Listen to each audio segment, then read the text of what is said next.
Ok.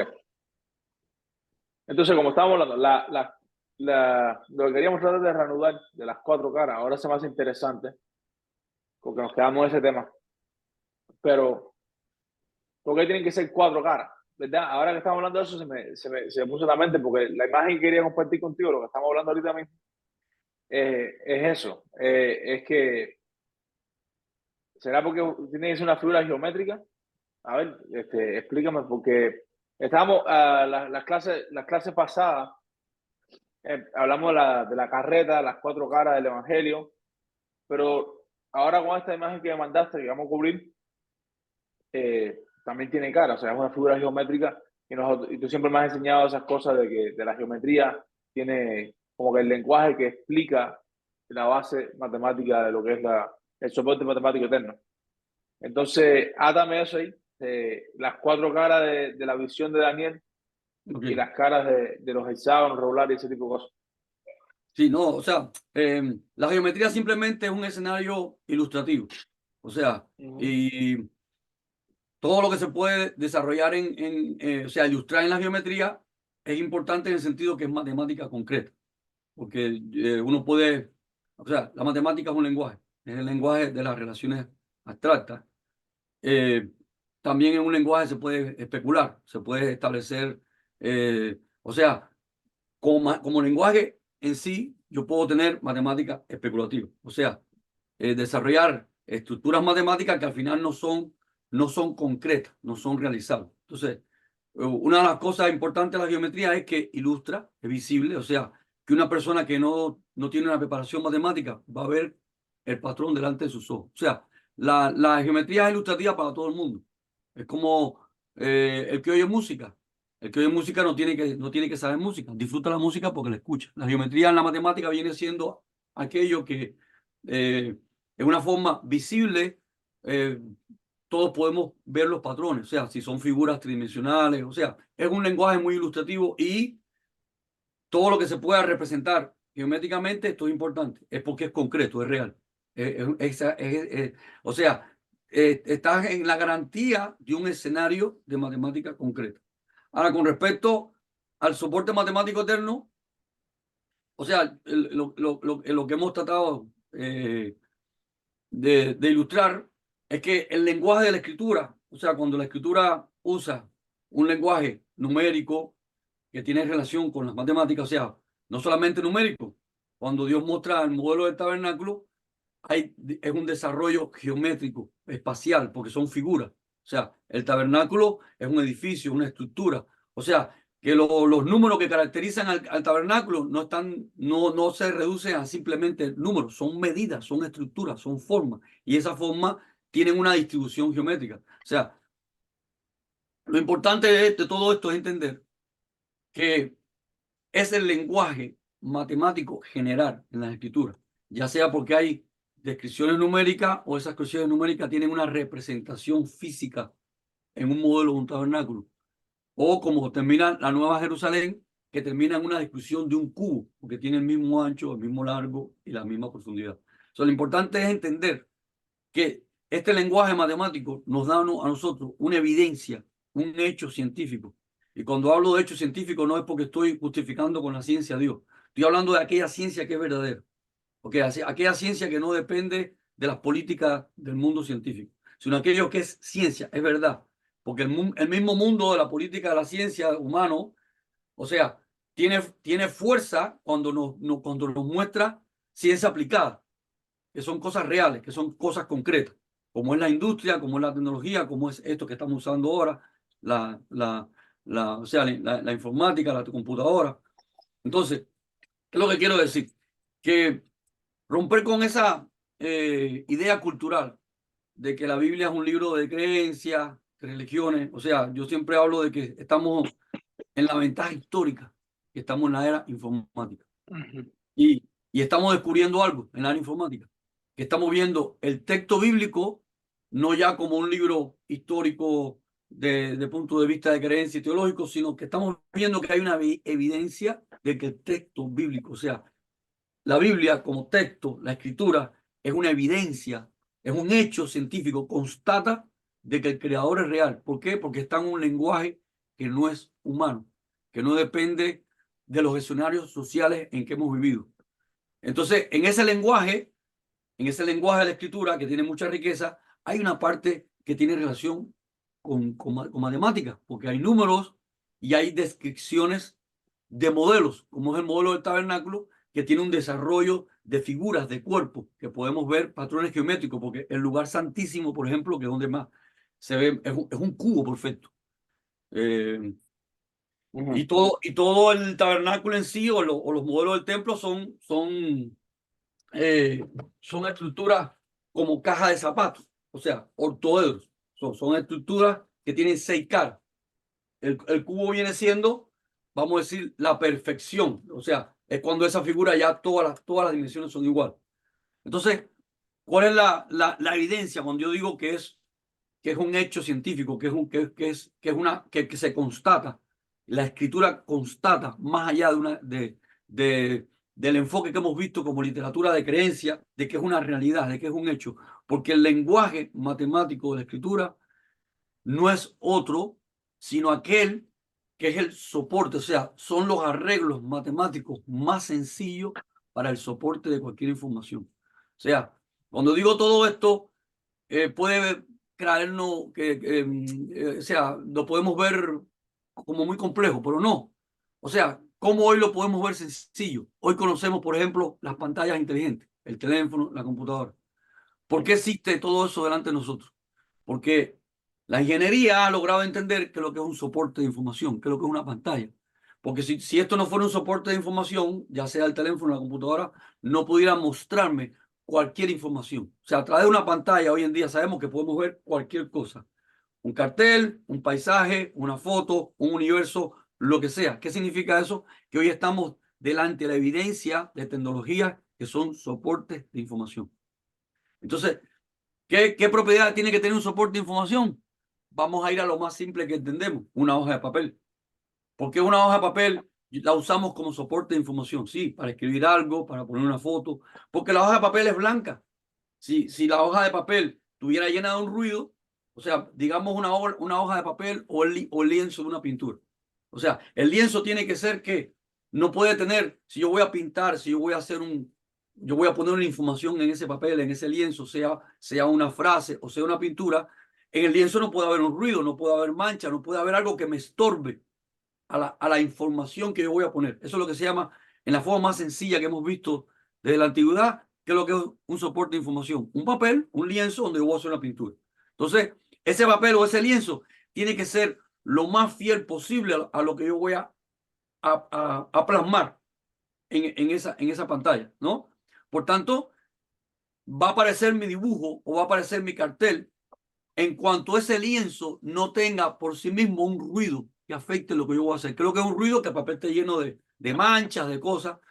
Entonces, ya entendemos ya que un lienzo blanco es un soporte de información para yo plasmar una pintura, para yo plasmar un cartel, para yo plasmar un mensaje. ¿Por qué?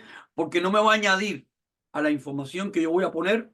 O sea, va a ser lo más fiel posible, es blanco, no hay ningún estorbo, no hay ningún O ruido. sea, otra palabra, quizás para llegar al punto, es santo para esa obra. Ajá, Está, está separado, o sea, no ve, está limpio, está separado, es santo para esa hora, es santo para ese propósito, esa es la idea. Pero bueno, cuando ya vamos a ir pensando en una pantalla, un teléfono o una pantalla de la computadora, que vamos a trabajar con una estructura de ingeniería, ya nosotros conocemos qué es lo que hay detrás de una pantalla, hay píxeles. Sí, porque cada píxel en una hoja usted pinta con la mano. En la hoja tú plasmas, tú haces la pintura, tú haces el dibujo, pero una pantalla va ella a escribir por sí mismo. Y tú tienes que tener los ladrillos más pequeños de la pantalla, los ladrillos, son los píxeles más pequeños de la pantalla que van a mostrar esa imagen. Y acá donde viene entonces la matemática, porque en una hoja blanca simplemente estamos viendo cero de información, o sea, limpieza, ¿no? Limpieza para no crear un ruido a lo que yo voy a añadir. Pero ahora en una pantalla, la cual va a escribir por sí misma, tiene que tener los ladrillos mínimos, los píxeles que van a mostrar la información. Y acá donde viene la matemática de soporte de información, que entonces esos ladrillos, esos píxeles, tienen que estar ordenados de la forma más sencilla posible, en el mínimo de información, como en el concepto del blanco, o sea, de que ellos mismos, por sí mismos, no adicionen un ruido a la imagen que va a aparecer. Entonces, ellos tienen que tener un orden lo más cercano, vamos a decir, a cero, ¿no? Al blanco, a que ellos en sí mismos no tengan ruido, no tengan deforme, no tengan desorden. Entonces, esas reglas de los órdenes más sencillos posibles, de los órdenes más regulares, que más regular no puede ser, que más sencillo no puede ser, es lo que se llama soportes matemáticos. O sea, los sistemas más elementales para poder soportar cualquier información, para no hacerle ruido a la información. Los píxeles, cada píxel, cada ladrillo de la pantalla van a estar ordenados de la forma más sencilla posible para ser lo más fiel a la información que va a venir. No, ellos no van a estar ordenados con un ruido aleatorio, en un desorden, no, si no, no pueden mostrar ninguna información, sino van a seguir la forma más sencilla, mínima y suficiente para lograr el éxito, ser fiel a la imagen que va a venir, a la información que va a llegar a ellos, que es lo que vemos en la pantalla. Entonces, esto es lo que se llama, qué interesante, que cuando vamos a la escritura bíblica, en la escritura bíblica, toda esta matemática que está en la Biblia, todos estos patrones numéricos, podemos tener una constatación que no fue una imaginación ni una creencia humana, porque toda la matemática bíblica, o sea, todo el lenguaje bíblico, está recreado sobre la base de ese soporte de información que es eterno. ¿Por qué es eterno? Porque matemáticamente no hay otra forma más sencilla de organizar elementos en el plano y en la tridimensión. Y por eso es que vamos a ver en la Biblia una riqueza de patrones, porque es abarcar toda la matemática, o sea, todo ese sistema de ordenamiento regular que puede cubrir todas las variantes en el plano y en la tridimensión. Y era, por ejemplo, el ejemplo cuando yo ilustraba, por ejemplo, con estas peloticas, ¿no? Viendo las peloticas como píxeles, como píxeles de una pantalla, cuál es la forma más compacta que se pueden empaquetar. Entonces vamos a descubrir que en la matemática hay una serie de opciones únicas. ¿Por qué únicas? Porque igual que estamos viendo que estas bolitas, estas esferas, no se pueden empaquetar de otra forma. O sea, solo tienen esa posibilidad.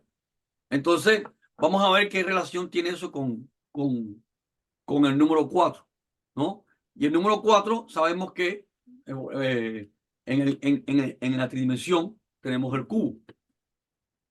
Y qué interesante que el cubo, que son órdenes cuadrados, o sea, el cubo, que son órdenes cuadrados, es la única forma de pixelar todo el espacio tridimensional, o sea, llenar todo el espacio tridimensional de cubitos, o sea, distribuir todo el espacio tridimensional con una matriz cúbica, o sea, es la única forma matemática regular de llenar todo el espacio con una forma regular y que todo el espacio quede lleno.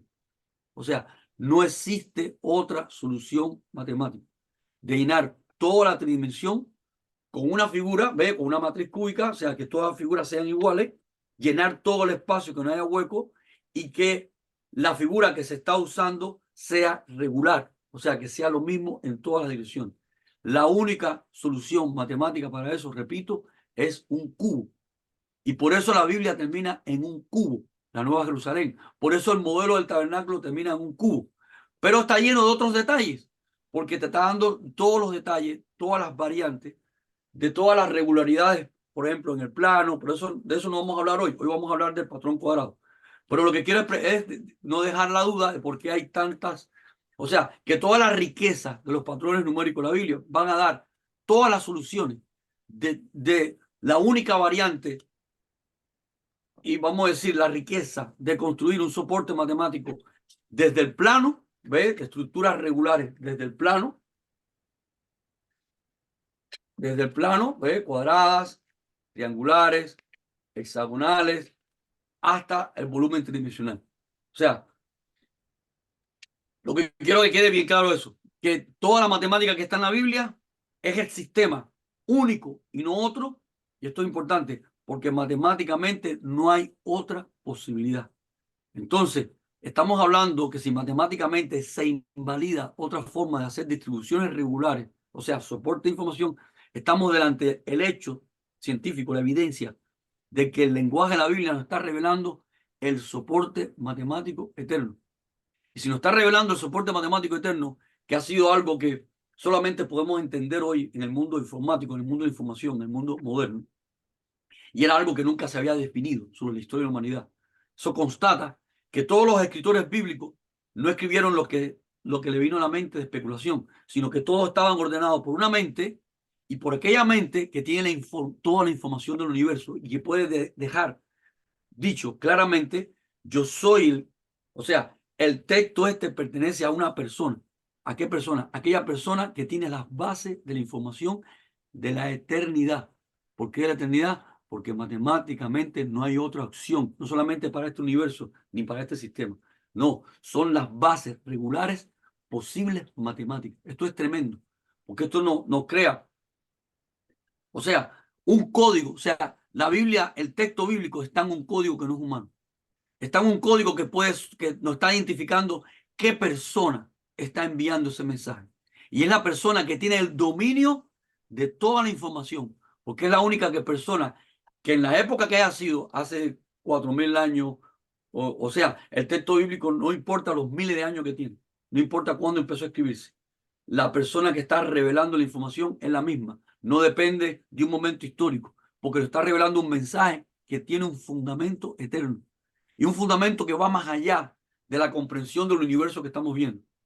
Porque estos patrones matemáticos como soporte de información son los que han sido eternamente, los que son en el presente y los que van a ser en el futuro para este universo o el universo que exista o el universo que va a existir.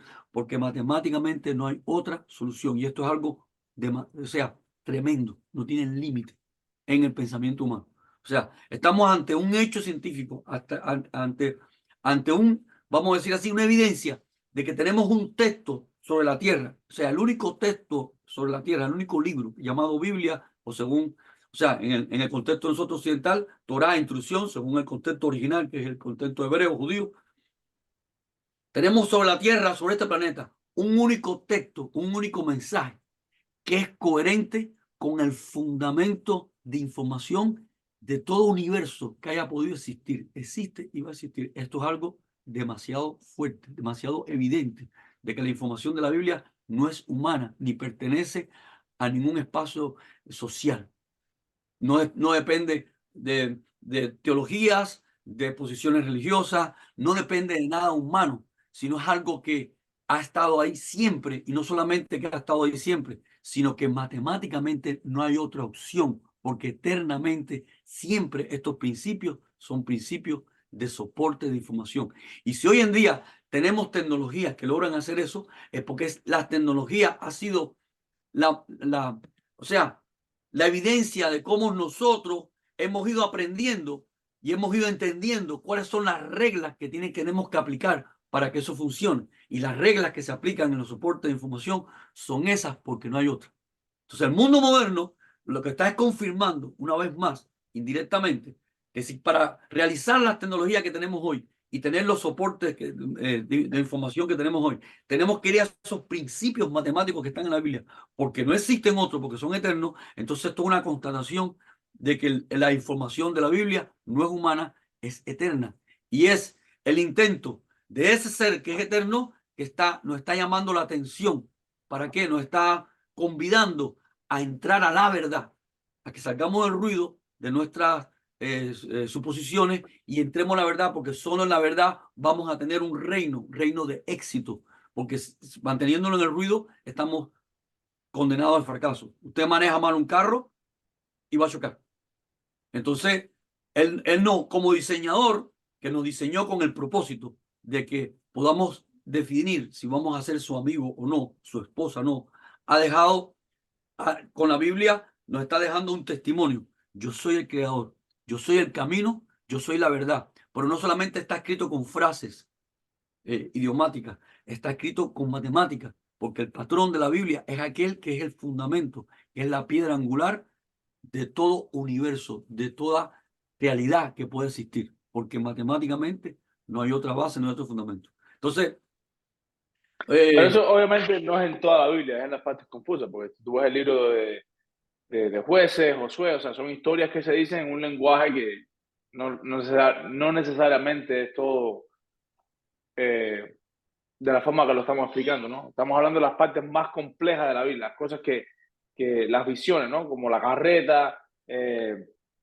este, diferentes cosas que confunden a la gente. La Nueva Jerusalén, las medidas del tabernáculo. En ese caso es cuando te das cuenta, las cosas que son más difíciles es porque el lenguaje en esas áreas no es un Mm, lenguaje humano, pero en muchas otras formas sí es un lenguaje humano. Un lenguaje mm, histórico, un lenguaje de eventos. ahí parece que sí, parece que no. Te lo voy a mostrar. O sea, como bien tú mismo dices, hay libros específicos que revelan el patrón matemático. Pero entonces cuando vamos a un pasaje histórico, Dios va a mantener esa identidad de ese patrón matemático. Porque estamos en un libro de Josué o en un libro de Reyes, estamos en un libro histórico, pero Dios se va a mover con esa marca, con ese código, porque son las 12 tribus de Israel. O sea, todo lo que acontece en esa historia, los íconos característicos que describen al pueblo de Israel o la estructura que marca esa historia, está descrito con esos patrones matemáticos nosotros. Por ejemplo, ¿ves? Tiene que ser, si agarramos en un... Sí, por ejemplo, yo entiendo la parte de las 12 tribus. La estructura está puesta desde el principio. O sea, las 12 tribus que son, eh, o sea, parte de los numéricos. Yo estoy hablando más en el sentido histórico. Por ejemplo, el libro de Josué. Te voy a poner un ejemplo. Está poniendo la historia de cuando Dios le empieza a entregar las tierras y todo eso básicamente es verbo escrito, o sea, es palabra, está contando una historia. Pero hay ciertas partes, por ejemplo, cuando Dios le entrega específicamente los 36 reyes y te los pone uno por uno, por uno, por uno. El rey tal, otro, el rey tal, el rey tal. O sea, a la vista, estás leyendo que Dios le dio 36 reyes. O sea, ¿sabes a lo que me refiero? ¿A qué parte del libro de Josué me refiero? sí, bueno, pero no importa, el detalle es que sí, o sea, hay pasajes históricos en la Biblia, pero lo que quiero decirte es que esa historia está marcada con los íconos. Por ejemplo, la destrucción de los muros de Jericó. Dios va a decir, vas a dar 7 vueltas. O sea, en esa historia, o ve, siempre vas a ver que, como tú mismo tú dices, ahí no se está dando la mayor peso al modelo matemático, pero la historia está marcada con los íconos. Porque, ve, por eso los muros de Jericó hay que moverse, dar 7 vueltas, tocar el chofar 7 veces. Y lo que vamos a ver, como bien tú dices, que hay textos que son más históricos, pero las marcas de la identidad de esa historia van a estar esos números y no otros. Y claro que sí, o sea, esos libros están cargados de más historia, pero en la identidad de la historia, en la característica, por eso es que vemos congruentemente estos números de 7, 12 y muchos otros más, que en la tradición se le ha aplicado lo que es la numerología, ¿no? De que el 7 representa lo perfecto, que sí, como esos números son recurrentes en la descripción histórica, se puede hacer una conexión temática, pero más profundo que la conexión temática es descubrir por qué toda esa conexión temática de que si 12 es el orden de Dios, porque Dios siempre ordena a su pueblo en 12, que si 7 es la perfección de Dios, porque representa el espíritu que 7, y él siempre se va a mover las 7 trompetas, el Shabbat que es el séptimo día. Ve, estamos de acuerdo con eso, que hay pasajes que son más históricos y hay pasajes que son descripciones más matemáticas, pero la marca, o sea, aunque el pasaje sea histórico, vamos a ver qué es lo que se ha tratado con el tema tradicional de numerología, que en el tema bíblico van a ver números representativos que son más usados con una especificidad. Por eso que se llama, te repito, que el 12 es el número de gobierno, porque siempre Dios ordena a su pueblo en 12, pero cuando Él selecciona los apóstoles, selecciona a 12 apóstoles, y cuando el sacerdote se pone en el pecho, ve, en los ropajes, recordemos que las vestiduras muestran las herramientas de su mensaje. También en el pecho hay 12 piedras. Y vamos a ir viendo todos estos patrones numéricos que están relacionados con temas, con características, que participan también en la descripción de esa historia. Aunque el pasaje sea histórico, la marca siempre va a estar ahí.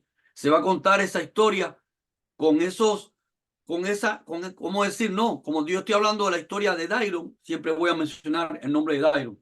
Y en el nombre tuyo hay una marca. O sea, la historia de Israel y los pasajes, o sea, no porque no sean históricos, siempre vas a ver va a estar esa marca, esos detalles que van a caracterizar esos números en la historia y no otros. Como por ejemplo, cuando Gedeón va a librar la batalla, Dios le dice a Gedeón, escoge 300 hombres.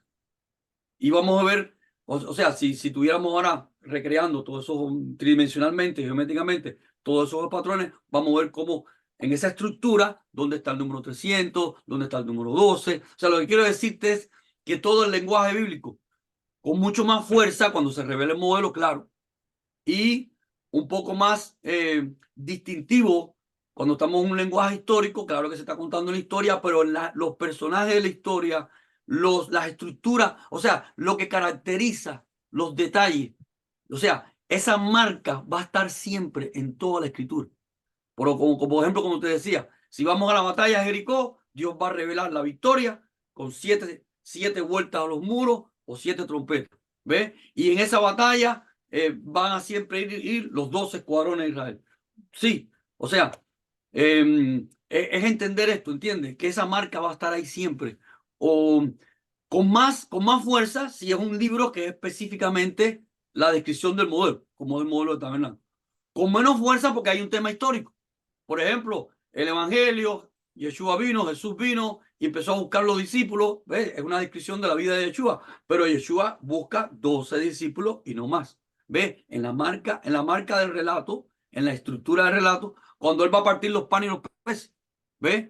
Es la historia de los panes y los peces, pero él agarra 5 panes y la multiplicación, después quedan 12 cestas con panes, siempre, aunque sea un pasaje histórico, sea un pasaje descriptivo por ejemplo, el milagro la multiplicación de los panes o no, van a estar esos números específicos. O sea, toda la Biblia está marcada con un lenguaje donde hay íconos, hay una identidad de que ese texto, esa descripción, ese texto, o sea, hay una identidad de quién nos está contando esa historia. Y esa historia no viene de una interpretación humana, no viene o sea, estas evidencias nos muestran que el autor de la Biblia es el autor de la creación, del universo, de la eternidad, porque está dejando marcas, evidencias como esta que tiene una fuerza matemática.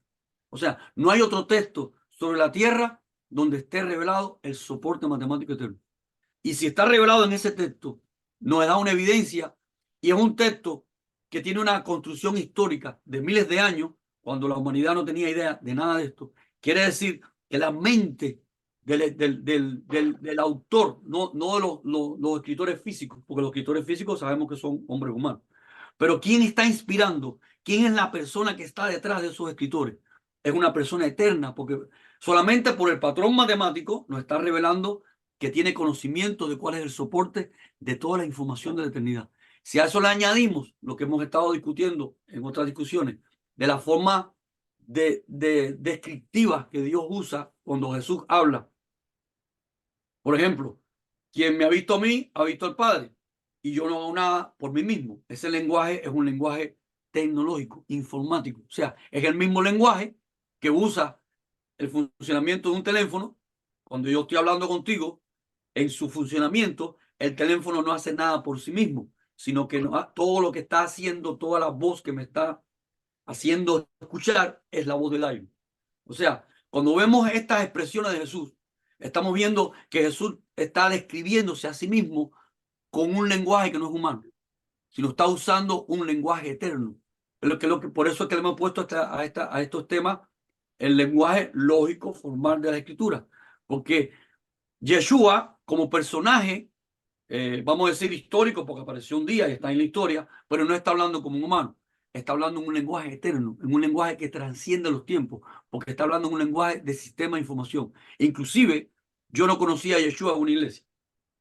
O sea, yo no conocí a Yeshua en una teología cristiana.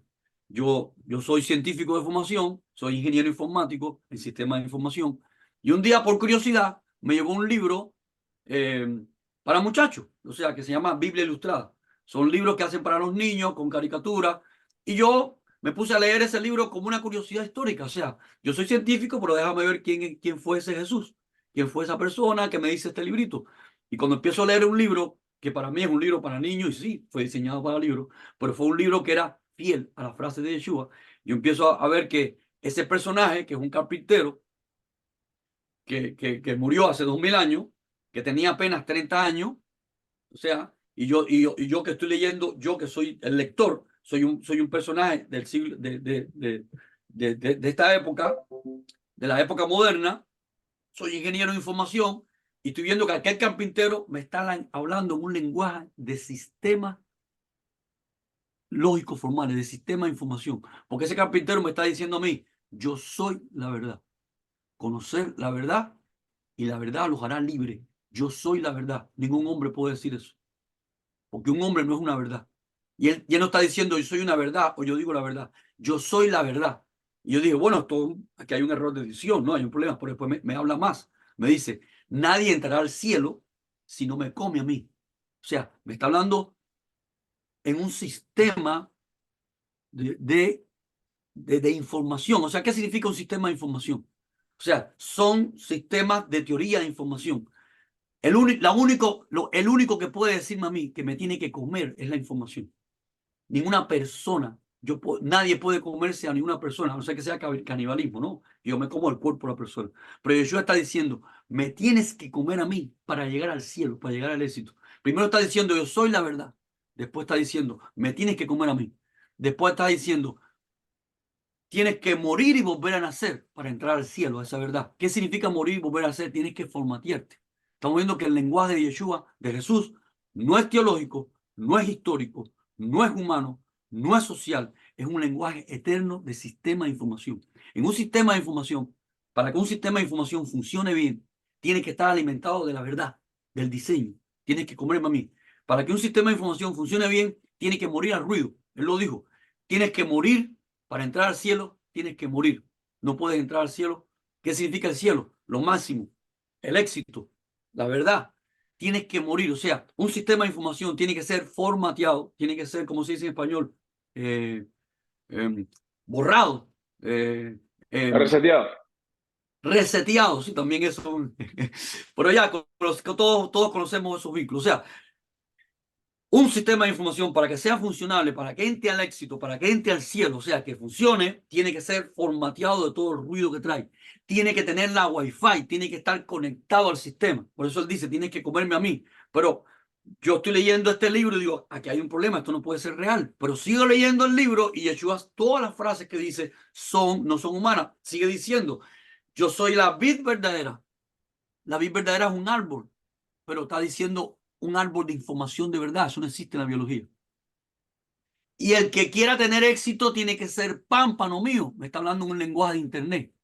Te tiene que, o sea, cuando empezamos a sumar todas las frases que nos está diciendo Yeshua, tenemos una persona en esa identidad que su construcción de comunicación no es una persona humana, es una persona eterna y es la información. Es la información que siempre ha sido, es y será. Nos está hablando en un lenguaje de sistema de información. Entonces, en la Biblia tenemos dos evidencias científicas muy fuertes de que el personaje, el que está detrás de la Biblia, no es humano y es un personaje eterno. Una, porque nos está mostrando el patrón matemático, que es el soporte de toda la eternidad, porque todo lo que existe y subsiste tiene que ir sobre ese patrón, porque matemáticamente no hay otra solución matemática. Y otra, la forma de proyectarse, de construir sus oraciones, de darnos su mensaje, no es una proyección humana, teológica ni religiosa. No está hablando de un sistema de información eterno. Yo soy la verdad y si yo soy la verdad, a mí me tienen que comer. Yo soy la verdad y tienes que conectarte a mí. Conexión a internet. Yo soy la verdad, yo soy la puerta, no hay otra. Yo soy la verdad y si tú quieres entrar a esta verdad, tú tienes que morir, tú tienes que ser formateado. Todo lo que Yeshua nos están hablando está fuera de la humanidad. Solamente se cumplen son lenguajes de sistema de información. Por tanto, son lenguajes eternos. O sea, estamos ante un conflicto, claro, que como tenemos vamos a decir, un trasfondo histórico de las interpretaciones bíblicas desde un trasfondo histórico medieval, nunca ha habido la posibilidad de observar. O sea, siempre veíamos la Biblia con un lenguaje extraño, con un lenguaje difícil, y de aquí vienen todas las interpretaciones teológicas que sobre un trasfondo medieval han intentado cada una desde una arista, describir ese diálogo, ¿no? Porque si Yeshua dice, quien me ha visto a mí, ha visto al Padre, y yo no hago nada por mí mismo, yo no hago nada por mí mismo, ya el tiempo se lo está pasando. ¿Ve? Las teologías han tratado de construir esto. Por ejemplo, si Yeshua está diciendo que yo soy el Hijo y el Padre es uno y estoy guiado por el Espíritu, de ahí viene la teología de la Trinidad. Es un intento de explicar esto. Pero es una forma de que si en la descripción de Jesús estamos viendo aparentemente tres personajes, porque él dice, quien me ha visto a mí, un personaje, ha visto al Padre, otro personaje, y yo no hago nada que no haya visto del Padre por el Espíritu, otro personaje, aparentemente son tres. Pero esto teológicamente es incongruente porque después Dios nos dice que Él es uno.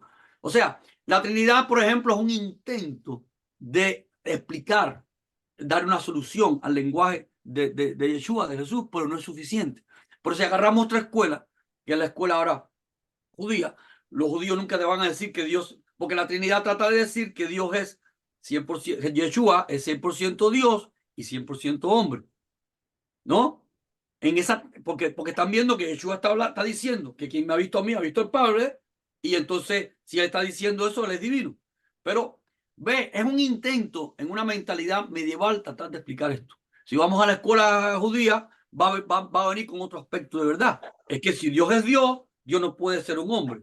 O es una cosa o la otra. Entonces, el Mashiach o Yeshua es un emisario divino de Dios, porque Dios, si es Dios, Dios no puede ser una creación.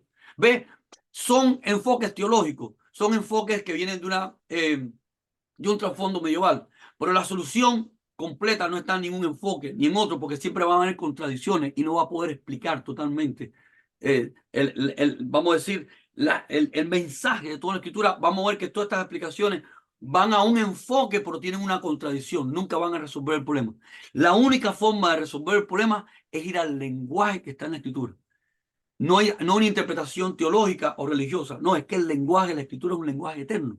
Y Yeshua está hablando desde un sistema de información. De la misma forma que cuando yo veo esta pantalla y estoy viendo a Dairon, la pantalla me dice a mí, yo no hago nada por mí mismo, porque la pantalla está reproduciendo a Dairon. Pero la pantalla no es otra persona, sino la pantalla es una imagen visible de Dairon, y a través de un periférico tecnológico que es esta pantalla, yo puedo conversar con Dairon. Y Dairon no es 100% pantalla ni 100% Dairon, sino que Dairon nunca deja de ser Dairon y se está comunicando conmigo a través de la pantalla. Y este lenguaje de comunicación entre yo y la pantalla, que es el lenguaje, si la pantalla hablara, dijera, yo no hago nada por mí mismo, sino todo lo que hago es lo que veo de Dairon, porque por eso la pantalla como periférico de información me está mostrando a Dairon. Y por eso la pantalla es una imagen visible de Dairon. Y por eso Pablo nos explica en la carta de que Mashiach, Cristo, es una imagen visible de Dios. Es la forma con que Dios se funcionaliza en una pantalla. En este caso, la pantalla es el hombre, que es una creación de él, que es una tecnología de él. El hombre no es humano porque nosotros los humanos nos creamos al hombre. O sea, es humanidad en el sentido que lo describimos, pero el hombre es una tecnología de él y nosotros somos usuarios en esta tecnología. Y el hombre es una interfase entre el mundo real y nosotros, o Dios que es espíritu, o nosotros que somos espíritu. O sea, el tema es muy largo, pero el resumen, ¿cuál es? Que el lenguaje, tenemos una evidencia científica, un hecho científico, que el lenguaje de Yeshua, el lenguaje de Dios en las escrituras, es un lenguaje eterno, no es humano ni religioso. Nuestras interpretaciones teológicas con un trasfondo medieval ha mezclado todo esto, nuestras interpretaciones tienen un matiz humano, y al no entender el entendimiento hemos hecho error. Pero esto es tremendo porque hemos llegado en el tiempo estamos en la era informática, y es en esta era que podemos hacer esa constatación, que estamos en los sistemas de información y tenemos ahora la constatación de que la Biblia, ya podemos sacar la Biblia de un libro histórico religioso, sino de la evidencia de la revelación de la verdad, del testimonio de la verdad. ¿Y quién es la verdad? Ese ser eterno que podemos puede ser entendido que es ese ser y no son los humanos, porque nos está hablando en una matemática eterna y en un lenguaje eterno, que es el lenguaje de los sistemas de información, en los lenguajes de los diseños eternos. Y en esto vamos viendo poco a poco cómo, o sea, que tiene que ver el 4, ya vimos ya, y bueno, pero el tema se extiende. Sí, podemos rápido para el tema de la semana que viene, porque lo que me habías dicho de la figura de Schlafly, que quería enseñar hoy y después renovarlo el tema para que así tengas tiempo para prepararte, que ese básicamente era el nombre de Dios, era Cristo revelado en una figura. O sea, mejor dicho, perdón, no es una figura, es un símbolo. O sea, lo que estaba tratando de mostrarte es que el símbolo de Schafly es una herramienta matemática de describir patrones geométricos. ¿Ves? Patrones geométricos. Pero bueno, si entramos en ese tema, o sea, estamos un poco. Pero bueno, resumiendo, No, sí, para dejarlo como empiezo parámetro. ahora y la semana que viene. O Ajá. sea, lo que quiere demostrar es eso, que el mismo nombre de Dios nos está mostrando que es ese ser eterno, porque en su propio nombre, en las 4 letras de su nombre, porque su nombre son 4 letras, Yuhei Bajei, y tienen una estructura matemática esas 4 letras. Y esa estructura matemática de esas 4 letras nos van a representar una estructura geométrica. Y lo que está tratando de compartirte es que en el mismo lenguaje concreto que los matemáticos usan hoy en día, porque ¿cuál es importante entender? Porque no hay otro lenguaje. Para definir patrones geométricos espaciales, es el mismo lenguaje y la estructura del lenguaje que está en el nombre de Yahweh, el tetragramatón, o sea, las 4 letras del nombre de Dios que se ha traducido como Jehová, o sea, de muchas formas, pero son 4 letras. ¿Cómo pronunciarla? Ya eso es otra cosa. Pero que en esas 4 letras, o sea, es una evidencia, otra evidencia más, de que él pone su nombre, esto es importante, su nombre en la estructura matemática y no otra que puede definir quién es el ser eterno. O sea, esto es increíble. Son con solo 4 letras, Dios está mostrando en un patrón mínimo y suficiente que no hay otra forma matemática de definir que Él es el eterno. Y por eso ese nombre y no otro nombre es el nombre de Él y que caracteriza, que nos está revelando que Él es una persona eterna, porque usted está usando la matemática concreta que hoy mismo, que en el tiempo moderno, los mismos matemáticos han usado, porque no hay otra, para representar figuras, patrones matemáticos, tanto dimensionales como tridimensionales. O sea, lo que quería mostrarte es eso, que como su propio nombre es una evidencia de que Él está caracterizándose a sí mismo. O sea, porque cuando yo digo yo soy Carlos, estoy diciendo que soy yo, ¿no? Pero él está diciendo quién soy yo y se revela con 4 letras. Y estas 4 letras, eso lo vamos a recrear con láminas, lo vamos a ilustrar. Esas 4 letras están en la estructura mínima suficiente matemática. O sea, no hay otra solución. Demostrar quién es esa persona que es eterna. ¿Por qué? Porque en ese patrón matemático están las bases que resumen el soporte matemático eterno. Te das cuenta que estamos hablando de una información que no es humana.